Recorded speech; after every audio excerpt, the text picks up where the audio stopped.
आपके साथ अंकिता पाल। ब्रीडिंग की शुरुआत करते हैं। सीएम पुष्कर सिंह धामी ने सचिवालय में राज्य सड़क सुरक्षा के तहत में आपको बता दें कि परिषद की बैठक के दौरान अधिकारियों को निर्देश भी दिए हैं। सीएम ने कहा कि जिन कारणों से सड़क दुर्घटनाएं अधिक हो रही हैं, इनको रोकने के लिए प्रभावी कार्य योजना बनाई जाए। चिन्हित मार्गों पर क्रैश बैरियर के कार्यों को धीमी प्रगति से जो है वो सीएम ने नाराजगी व्यक्त करते हुए कहा कि संबंधित कार्यदायी संस्थाओं के अधिकारियों को सख्त निर्देश दिए जाएं। जन सुरक्षा से संबंधित ऐसे महत्वपूर्ण कार्यों में किसी भी प्रकार की लापरवाही सहन नहीं की जाएगी और स्कूलों में भी सड़क सुरक्षा से संबंधित जागरूकता की जानकारी स्कूलों के पाठ्यक्रम में शामिल की जाए। सीएम ने बैठक में अधिकारियों को सड़कों के किनारे हो रहे अतिक्रमण को रोकने के लिए प्रभावी कार्यवाही के निर्देश दिए हैं और इसके लिए पुलिस, नगर निगम और एमडीडीए और जिला प्रशासन लगातार कार्रवाई जो है वो कर रहा है और जनपदों में भी जिला प्रशासन और पुलिस द्वारा सड़कों के किनारे लगने वाले अतिक्रमण को रोकने के लिए सघन अभियान भी चलाया जा रहा है।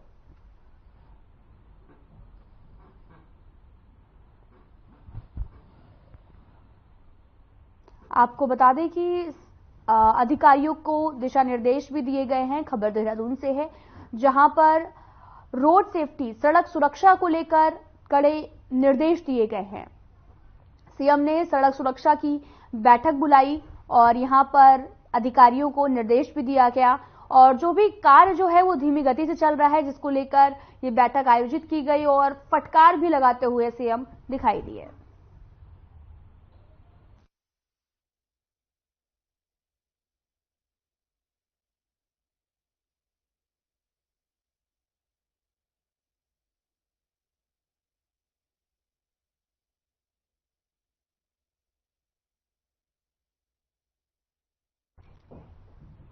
कानपुर से पूर्व विधायक कुंवर प्रणव चैंपियन ने साफ तौर पर संकेत दिए हैं कि वो उत्तर प्रदेश से इस बार लोकसभा सांसद की ताल ठोकने जा रहे हैं। कुंवर प्रणव चैंपियन ने यह भी कहा कि उत्तर प्रदेश के अंदर उनकी लोकप्रिय सीट में मेरठ, अमरोहा, सहारनपुर और बिजनौर हैं और इन्हीं एक सीट से वो चुनाव लड़ना चाहते हैं। उन्होंने आगे ये भी कहा कि उत्तराखंड से अगर मुझे टिकट नहीं मिलता तो उत्तर प्रदेश से टिकट जरूर लूंगा। उत्तर प्रदेश से के लिए जो है वो काम भी करूंगा, बल्कि उत्तराखंड में जो भी मेरे लायक काम होंगे वो मैं जरूर करूंगा। अगर उत्तराखंड के लिए प्राइवेट मेंबर बिल लाना पड़ा तो वो भी लेकर आएंगे।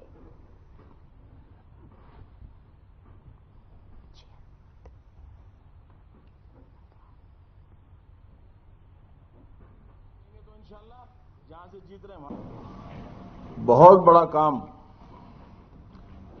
सबसे बड़ा काम है इंसान के घर में रोटी पहुंचाना, बेरोजगार को रोजगार प्रदान करना, उसकी बेरोजगारी दूर करना। वैसे तो सन 2007 में मैंने आपका बिरला टायर प्लांट लगवाया था, जिसमें 10,000 बेरोजगार युवाओं को रोजगार मिला था, पूरे उत्तराखंड के और उत्तर प्रदेश और बिहार से भी थे, हरियाणा से भी थे। 2006 में एनडी तिवारी से मैंने फैक्ट्री ले ली थी। लेकिन आज के युग में सिडकुल का मैंने एक वायदा अपने विधानसभा क्षेत्र के लोगों से अपने मैनिफेस्टो में किया था। 2017 में जब मैं चुनाव लड़ा था, कांग्रेस सरकार गिराई थी। 2016 में हमने 2017 से बीजेपी से मैं विधायक बना था। मैंने मैनिफेस्टो ये दिया था कि मैं शिक्षा, रोजगार, 2 चीजें प्रदान करूंगा। मैंने सबसे पहला राजकीय कन्या डिग्री कॉलेज दल्लावाला जैसी अति पिछड़े क्षेत्र में लगवाया। दूसरा मैंने कहा था कि मैं सिडकुल बनवाऊंगा, खानपुर विधानसभा क्षेत्र में सिडकुल। 2018 में भाई त्रिवेंद्र सिंह रावत हमारे मुख्यमंत्री थे और हमने प्रस्ताव रखा सरकार के सामने। 2019 में 7 मार्च को त्रिवेंद्र सिंह रावत जी को लक्सर बुलाया सम्राट मीर भोज की मूर्ति की स्थापना में, और मैंने मंच की प्राचीर से घोषणा कराई थी मुख्यमंत्री की कि खानपुर में सिडकुल स्थापित होगा 5 वर्ष पूर्व। उत्तराखंड में क्यों मांगू मैं? मेरी सीट से ऑलरेडी डॉक्टर रेशम 2 बार सिटिंग एमपी हैं। तो भाई साहब मैं ऐसी गलती क्यों करूं? किसी की रोटी छीनूं हाथ से? भाई मैं तो राज परिवार का आदमी, रोटी खिलाता हूं, चिंता नहीं है, मुर्गा भी खिला देता हूं। हां, उत्तर प्रदेश में मेरठ और उसके बाद अमरोहा मेरी फेवरेट सीट्स हैं। तीसरे नंबर पे बिजनौर है, चौथे नंबर पे सहारनपुर है। अपनी पार्टी वालों को बता चुका हूं नई दिल्ली जाके। क्या उम्मीदें लग रही हैं? इंशाअल्लाह फतेह होगी, टिकट मिलेगा। अब मुराद पढ़ने वाले आए हैं, दुआ करते हैं मस्जिदों में, हिंदू भी कर रहे हैं, ये भी कर रहे हैं, सब कर रहे हैं। सीएम साहब से भी आज खास मुलाकात माशाल्लाह। सर, इसमें जैसे आपने क्या बोलते हैं सहारनपुर से अंकल बोला था, जैसे आपने नाम लिया, आपके अंदर है तो ऐसे रहेगा इंशाल्लाह, क्योंकि एमपी बनने जा रहा हूं। एमपी का तो पूछ लो मेरी जान। अंकिता भंडारी हत्याकांड में एक नया मोड़ आ गया है। आपको बता दें कि अंकिता की मां का एक वीडियो जो है वो आपको बता दें कि सोशल मीडिया पर वायरल हुआ है, जिसमें बीजेपी के संगठन महामंत्री अजय कुमार पर आरोप लगाए गए हैं। इसी को लेकर देहरादून कांग्रेस महानगर ने जिलाधिकारी कार्यालय में सरकार के खिलाफ प्रदर्शन और नारेबाजी भी की है। जिलाधिकारी के माध्यम से राज्यपाल को ज्ञापन भी सौंपा गया। कांग्रेस महानगर कमेटी अध्यक्ष जसविंदर सिंह गोगी ने भी कहा कि ये बहुत ही शर्मसार है और साथ ही आरोपियों के खिलाफ सख्त कार्रवाई की जानी चाहिए। साथ ही सजा की ऐसी नजीर पेश होनी चाहिए कि आने वाले समय में ये एक उदाहरण बन सके।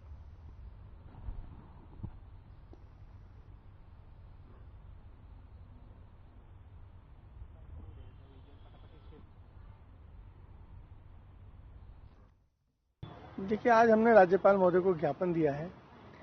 जैसे कि जो पत्र सामने आया है, अंकिता की परिवार के लोगों ने जो पत्र लिखा है जिलाधिकारी को, तो उससे कई चीजें स्पष्ट भी होती हैं और कई चीजों का उल्लेख होता है। जिस नाम की पूरे प्रदेश में चर्चा चल रही थी, कौन वीआईपी है वो, और उस नाम ने पूरे प्रदेश को कलंकित करने का काम किया है, शर्मसार करने का काम किया है। तो उस पत्र में उन्होंने किसी भाजपा के बड़े नेता और आरएसएस के कोई नेता अजय कुमार का जिक्र किया है उस पत्र में। तो हम चाहते हैं इस पूरे प्रकरण पे हाई कोर्ट के सिटिंग जज की निगरानी में जांच हो। आपको बता दें कि बीजेपी संगठन महामंत्री पर आरोप लगाती हुई अंकिता भंडारी की मां नजर आ रही हैं और कांग्रेस ने ये वीडियो जो है वो उस आधार पर भी घेरा है और अंकिता की मां का ये जो वीडियो है वो काफी तेजी से वायरल हो रहा है, जिस पर कई तरह के सवाल भी उठने लगे हैं। तो वहीं बीजेपी संगठन महामंत्री पर भी आरोप लगाए हैं।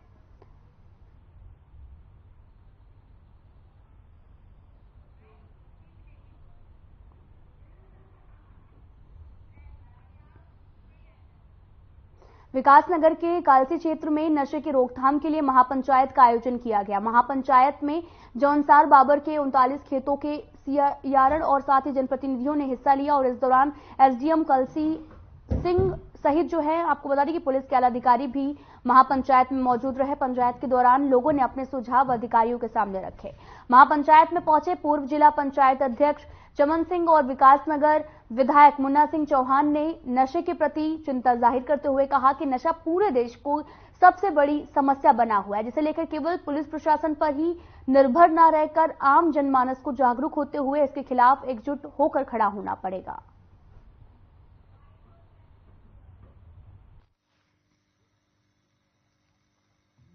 और हमारे जो कालसी के ब्लॉक प्रमुख हैं, जेएस प्रमुख जी और कनिष्ठ प्रमुख जी, मठौर सिंह जी, भीम सिंह जी और रितेश जी और उनके सभी सहयोगी पूर्व प्रमुख जी हैं और यहाँ के गणमान्य लोग हैं। इसकी बहुत आवश्यकता थी और बहुत शानदार शुरुआत है। जैसा मैंने कहा भी कि देशव्यापी समस्या है और केंद्र के स्तर पे भी, भारत सरकार के स्तर पे भी बहुत व्यापक स्तर पे इसके बारे में ये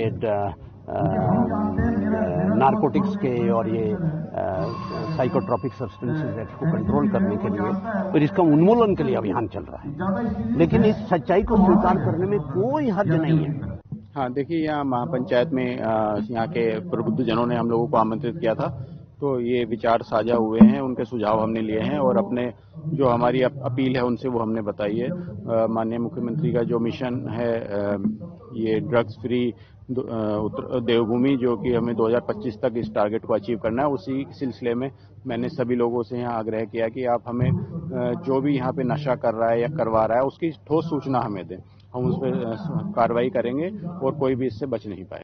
जो सुझाव यहाँ पंचायत में मिले हैं उनको लेकर किस तरीके से आप? हाँ, देखिए, जो सुझाव यहाँ मिले हैं, हमारे यहाँ पे सीओ साहब यहाँ मौजूद हैं, वो मैंने भी वो सुने हैं और हमने उनको नोट डाउन किया है और उस पर हम सिलसिलेवार कार्रवाई शुरू करेंगे। तो बढ़ते हैं आगे। आपको बता दें कि विकासनगर तहसील क्षेत्र अंतर्गत झांझरा में सुबह सवेरे गैस का रिसाव होने से हड़कंप मच गया है। स्थानीय निवासियों की सूचना से पहुंची पुलिस ने मामले को गंभीरता से लेते हुए फायर ब्रिगेड और एनडीआरएफ और एसडीआरएफ की टीम को बुलाया।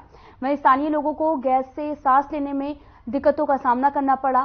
साथ ही आपको बता दें कि उनके घरों में सुरक्षित स्थानों पर भी भेजा गया है। और मौके पर पहुंचे एसएसपी अजय सिंह ने बताया कि करीब 3 बजे की घटना है जब सिलेंडर लीक हुआ था, जिसके बाद में सुबह प्रेमनगर थाने में सूचना मिली और ये सिलेंडर लंबे समय से एक प्लॉट में पड़े हुए थे, जिसकी जांच पुलिस विभाग कर रही है।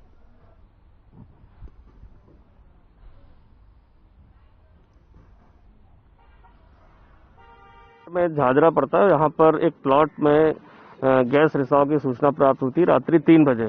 तो चूंकि पहले जब पुलिसकर्मी यहाँ पहुंचे तो पता चला कि सांस लेने में कोई दिक्कत हो रही है। इसमें हमारे फायर के और एनडीआरएफ की जो है यूनिट को बुलाया गया और इन्होंने जब मास्क वगैरह पहन के चेक किया तो ये फ्लोरीन के सिलेंडर काफी लगता है पुराने रखे हुए प्लॉट में और इनमें रिसाव हुआ है। अब किन परिस्थितियों में यहाँ रखे गए थे, कब से रखे गए, जांच का विषय है, लेकिन आसपास के लोगों को खाली करा दिया गया मकान को और सेफ्टी के लिए इसको यहाँ से शिफ्ट करके कहीं डंप किया जा रहा है, जिसकी कार्रवाई चल रही है।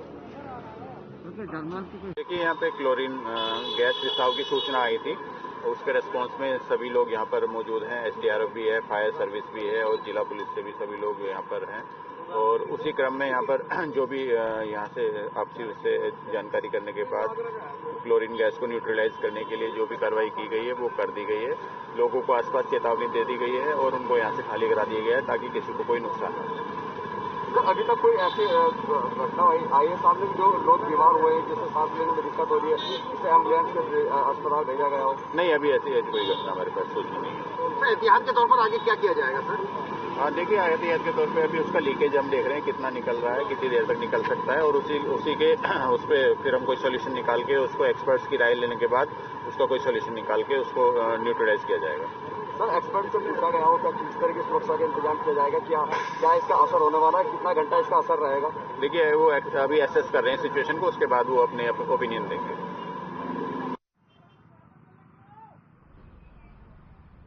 तो वहीं नैनीताल एसएसपी प्रहलाद मीणा ने भीमताल में हुई चोरी का 24 घंटे के अंदर खुलासा किया है। खुलासा करते हुए एसएसपी ने बताया कि भीमताल में चोरी किए गए 12 तोला सोने के जेवरात के साथ में एक आरोपी को गिरफ्तार किया गया है।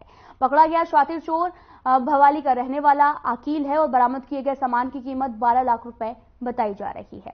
एसएसपी ने भी बताया कि एक दिन पहले घर से जेवरात चोरी की घटना को अंजाम दिया गया, जिसमें चोरी के सामान सहित आकील नाम का एक आरोपी को गिरफ्तार किया गया है।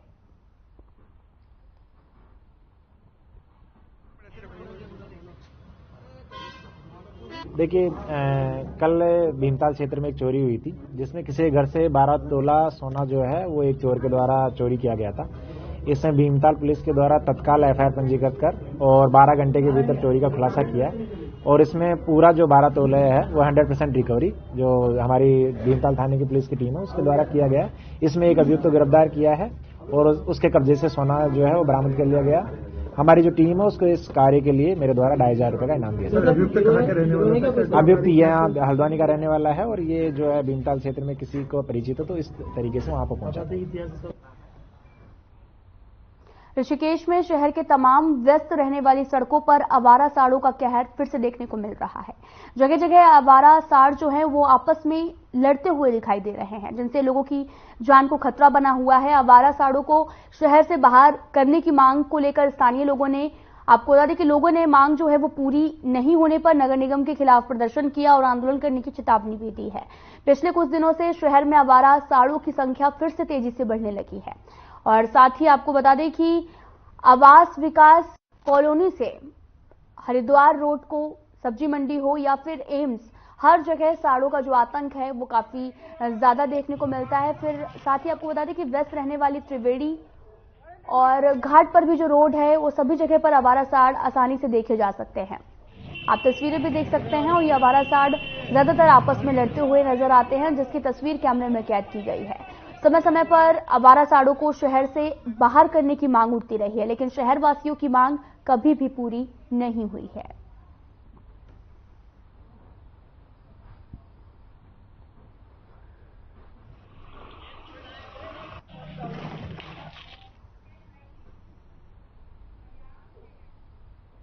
दिनेशपुर थाना अंतर्गत सुंदरपुर गांव में बीती रात तेंदुए आने से ग्रामीणों में दहशत फैल गई है।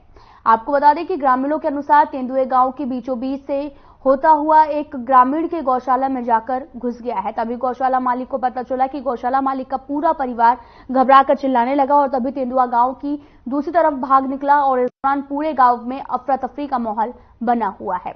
तो वहीं आपको बता दें कि 2 दिनों से लोग यहां पर घबराए हुए हैं। ग्रामीण टोली बनाकर गांव में गश्ती लगाने का भी गश्त करने पर भी मजबूर हो गए हैं और आसपास के 20 किलोमीटर के दायरे में कोई जंगल नहीं है और भटककर शायद जंगल से जो आबादी से वहां से घुसकर आया हुआ है।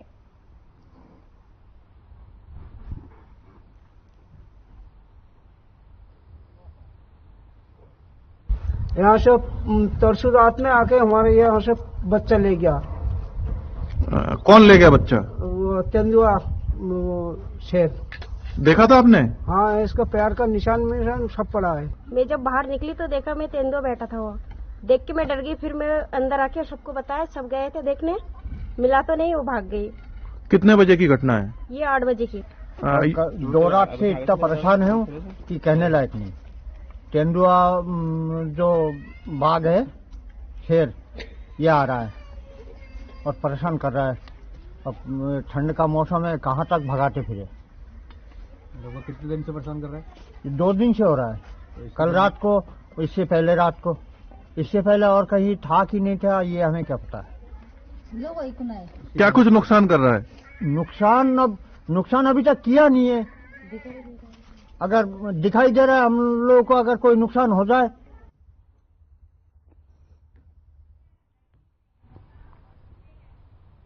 उत्तराखंड मौसम विभाग ने शीतलहर और ठंड को लेकर कई जनपदों से आपको बता दें कि ऑरेंज अलर्ट जारी किया है। जनपद उधम सिंह नगर में भी लगातार बढ़ती ठंड और गिरते तापमान ने जनजीवन को अस्त व्यस्त कर दिया है। तो वहीं नगर पालिका ने कई जगह पर अलाव की व्यवस्था भी कराई है। ठंड का साफ असर व्यापार पर भी देखने को मिल रहा। व्यापारी विमल अग्रवाल ने बताया कि जसपुर सब्जी मंडी के अंदर नगर पालिका ने अलाव की कोई भी व्यवस्था नहीं है।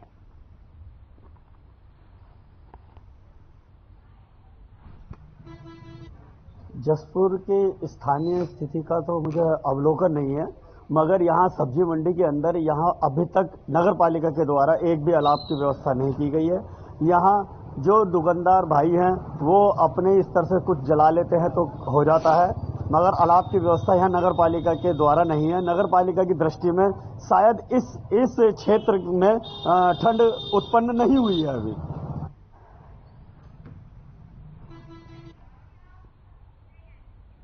बढ़ती ठंड और गिरते तापमान ने जहां पर जनजीवन को अस्त व्यस्त कर दिया है, तो वहीं इस ठंड और काफी लंबे समय से बारिश न होने के कारण इसका साफ तौर पर फसल पर भी भारी असर देखने को मिल रहा है। कोहरे और पाले के कारण आलू और मटर की फसल को नुकसान पहुंच रहा, जिससे किसान बेहद परेशान हैं। और उत्तराखंड मौसम विभाग द्वारा प्रदेश के कई जनपदों में ऑरेंज अलर्ट को जारी किया गया। जनपद उधम सिंह नगर के जसपुर में किसान एक तरफ ठंड और कोहरे की मार झेल रहा है, तो वहीं दूसरी तरफ पिछले काफी लंबे समय से बारिश न होने से गेहूं और अन्य फसलों को भी नुकसान हो रहा है।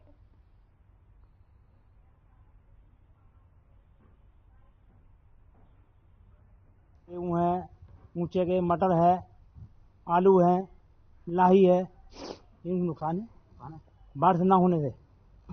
होगा कम से 4-5 महीने से बारिश हुई ना। तो गेहूं के सूख रही है, आलू के पत्ते जल रहे हैं। 4-5 महीने से बारिश नहीं हुई है, जो हमारे गेहूं की फसल को नुकसान है, आलू की फसल की नुकसान है और चारे को भी नुकसान है हमारे, और लाई हुई को भी नुकसान है।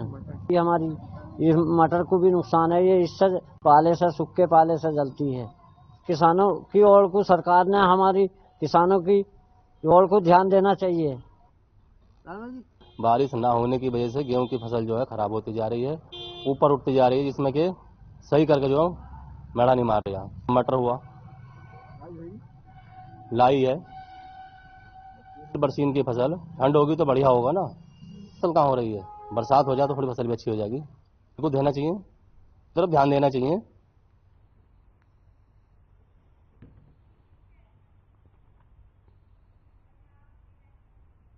जनपद में नवांतुक आपको बता दें कि एसपी अजय गणपति कुंभार ने कार्यभार को ग्रहण किया है।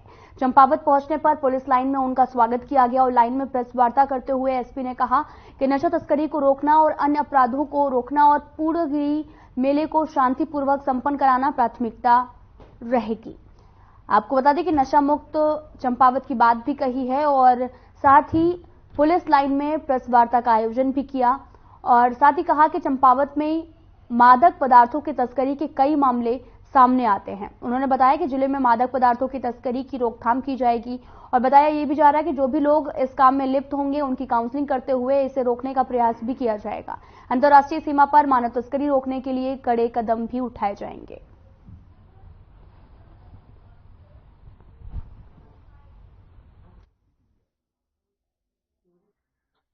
दूसरी हमारी प्राथमिकता यह है कि विक्टिम ओरिएंटेड पुलिसिंग जो है उसको हम लोग प्रयास करेंगे कि वो ज्यादा से ज्यादा रहे, ताकि कोई भी व्यक्ति अपनी तहरीर लेके जो थाने पहुंच रहा है उसकी तहरीर सुनी जाए और अगर उसमें कॉग्निजेबल ऑफेंस है तो उसमें डेफिनेटली विधिवत जो भी कार्रवाई है वो पुलिस स्टेशन द्वारा की जाए। और इसी के संबंध में मैंने सारे मेरे अधीनस्थ अधिकारियों को निर्देश दिए आज के मीटिंग में। इसके अलावा चंपावत जिले की जो बॉर्डर है उसमें इंटरनेशनल बॉर्डर भी आती है, तो हमारा ये प्रयास रहेगा कि वहाँ पे प्रॉपर चेकिंग रहे और कोई भी इस तरीके की गतिविधि ना हो जो मतलब क्राइम, क्रिमिनल या एंटी सोशल एलिमेंट के द्वारा कोई गतिविधि ना हो और उनके ऊपर प्रभावी कार्रवाई करने के लिए हम लोग प्रयास करेंगे।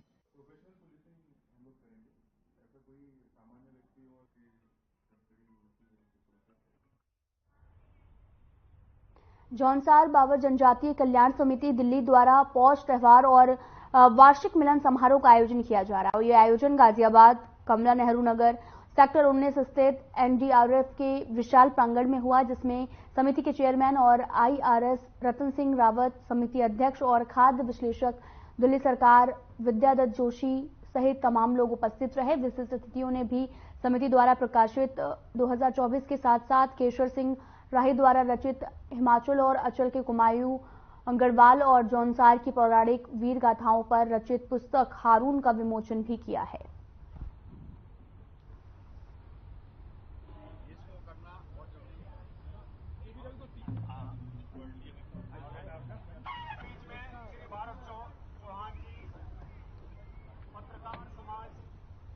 राष्ट्रीय ग्राम स्वराज अभियान के तहत पंचायत प्रतिनिधियों एवं आपको बता दें कि यहां पर जो भी कार्मिक का 3 दिवसीय प्रशिक्षण कार्यक्रम ग्राम आनंदखेड़ा राजकीय प्राथमिक स्कूल में किया जा रहा है और 3 दिवसीय अभियान में मास्टर ट्रेनर दर्शन सिंह, नरोत्तम सिंह एवं शिव कुमार के द्वारा प्रशिक्षण दिया जा रहा है। प्रशिक्षण में जो बिंदुओं पर चर्चा की जा रही है वो ग्राम प्रधान, ग्राम वार्ड सदस्य के अलावा आंगनबाड़ी कार्यकर्ता, आशा कार्यकर्ता ने प्रशिक्षण में भाग लिया है और इस दौरान मास्टर ट्रेनर दर्शन सिंह ने कहा कि सरकार का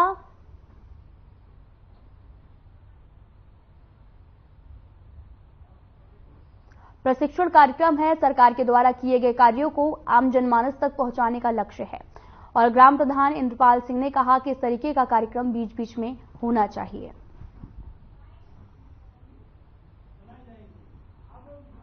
भारत सरकार ने एनजीओ को निर्धारित किया है, उनके द्वारा जो है 3 दिन का प्रशिक्षण है 8, 9 और 10 तारीख को और इसमें वार्ड मेंबर, ग्राम प्रधान और आशा और हमारी आंगनबाड़ी कार्यकर्ती इनको सबको प्रशिक्षण दिया जा रहा है। इसमें 9 थीम है और 9 थीम के बारे में जानकारी दी जा रही है कि जीपीडीपी में 9 थीम के प्रस्ताव आने चाहिए, योजना में सम्मिलित होना चाहिए, इसके बारे में जानकारी दी जा रही है। ग्राम पंचायत में जीपीडीपी का निर्माण होना है और हमारे थीम आधारित 9 विषय हैं जिस पे कार्य होना है। हमारे यहाँ प्रशिक्षण में ग्राम प्रधान जी, वार्ड मेंबर, आंगनबाड़ी कार्यकर्ती और आशा लोगों को हम प्रशिक्षण दे रहे हैं ताकि वो गांव में जो भी हमारी थीम 9 है उस 9 थीम में हमारी 31 जनवरी तक उसको पूर्ण एक थीम को करना है और हमारा प्रयास है 3 दिवसीय प्रशिक्षण में हमारे जितने प्रतिभागी हैं